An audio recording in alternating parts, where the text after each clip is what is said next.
Rekor.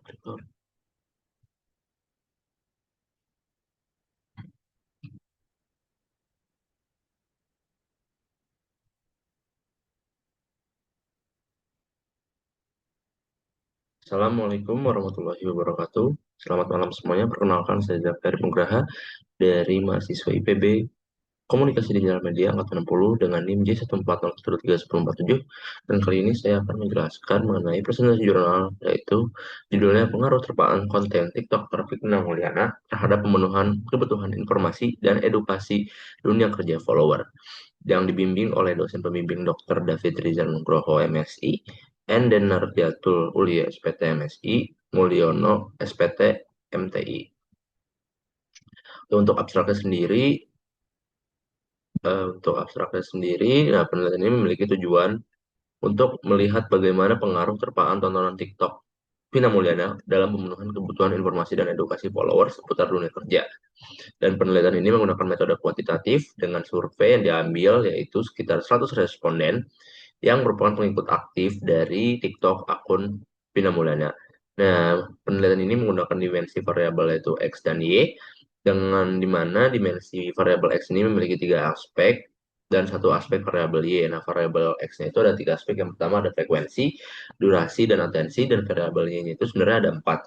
Ada everyday needs approach, current needs approach, catch-up needs approach, sama exhaust needs approach. Untuk selanjutnya di sini ada pendahuluan, yang dimana ini pendahuluan dibagi tiga bagian, yaitu perkembangan teknologi, yang dimana perkembangan teknologi ini adalah sangatlah pesat gitu, dan juga melihat dari zaman sekarang apapun itu serba teknologi.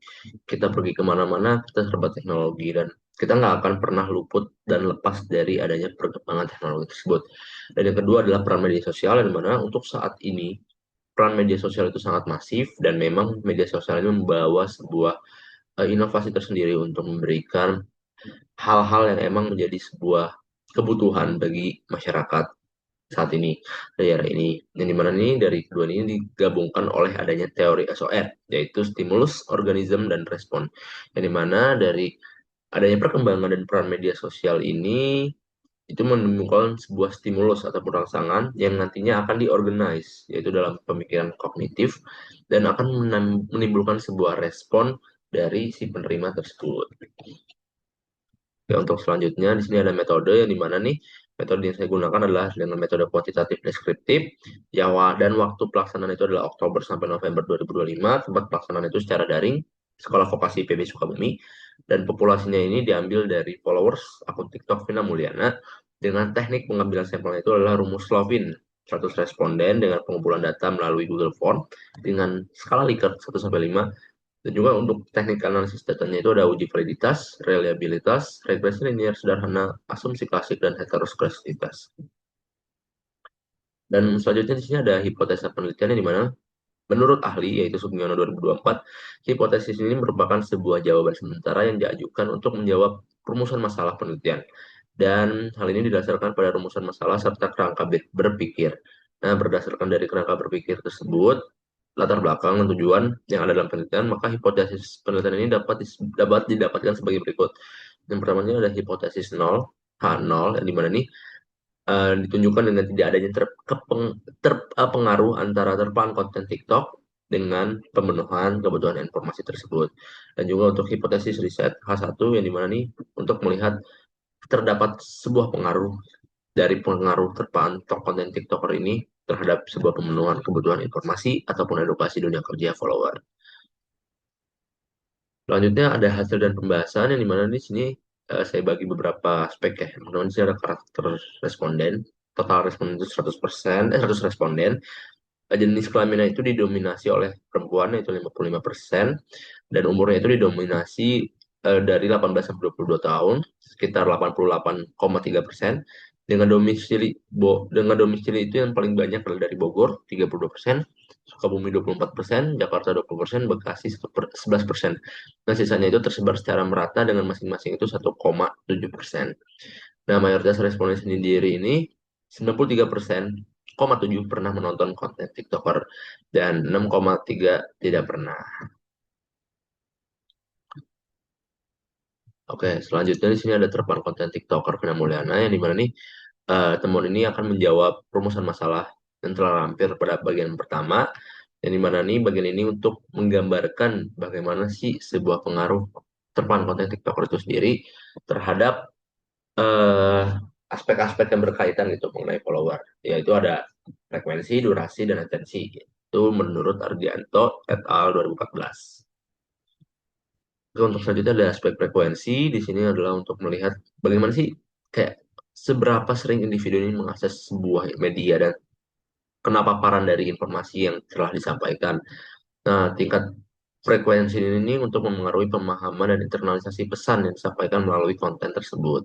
Menurut Azara 2025, di mana paparan frekuensi ini semakin tinggi akan menciptakan sebuah peluang yang besar dalam pembentukan persepsi yang kuat.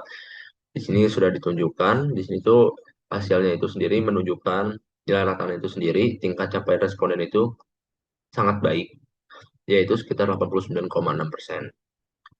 Untuk selanjutnya ini adalah aspek durasi, variabel X, yang dimana nih hasilnya sendiri tuh cukup baik, yaitu cukup baik karena dari CCR sendiri paling tinggi tuh persentasenya adalah 70, persentase dari rata-rata total 8 item ini adalah 70,43 yang berarti menunjukkan bahwa aspek durasi ini tergolong baik.